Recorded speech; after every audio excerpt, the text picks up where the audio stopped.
அனைவருக்கும் வணக்கம். இன்னைக்கு நான் உங்களுக்கு ஒரு அழகான கதை சொல்ல போறேன்.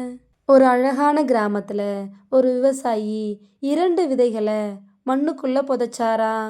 அந்த 2 விதைகளும் பேச ஆரம்பிச்சுதுங்களாம். முதல் விதை, நான் எப்படியாவது இந்த மண்ணை விட்டு வெளில போய் இந்த இயற்கையை, சூரிய வெளிச்சத்தை, மழையை ரசிக்கணும், லைஃப்பை என்ஜாய் பண்ணணும் அப்படின்னு சொல்லிச்சான். உடனே 2வது விதை, ஐயோ, நான்லாம் வெளில வரவே மாட்டேன்ப்பா, குருவிங்க, கோழிங்க, மாடுங்க எல்லாம் என்னை சாப்பிட்டுடும், எனக்கு பயமா இருக்கு, நான் மண்ணுக்குள்ளேயே இருக்க போறேன் அப்படின்னு சொல்லிச்சான். கொஞ்ச நாளுக்கு அப்புறம் முதல் விதை மண்ணை விட்டு வெளியே வந்து செடியாகி அப்புறம் மரமாகி அது சொன்ன மாதிரியே இயற்கையை ரசிச்சுக்கிட்டு சந்தோஷமா இருந்துச்சாம். 2வது விதையும் சொன்ன மாதிரியே வெளியே வராம உள்ளேயே இருந்துச்சாம். ஒரு நாள் ஒரு கோழி வந்து அந்த விதையை சாப்பிட்டுட்டு அங்கேருந்து போச்சான்.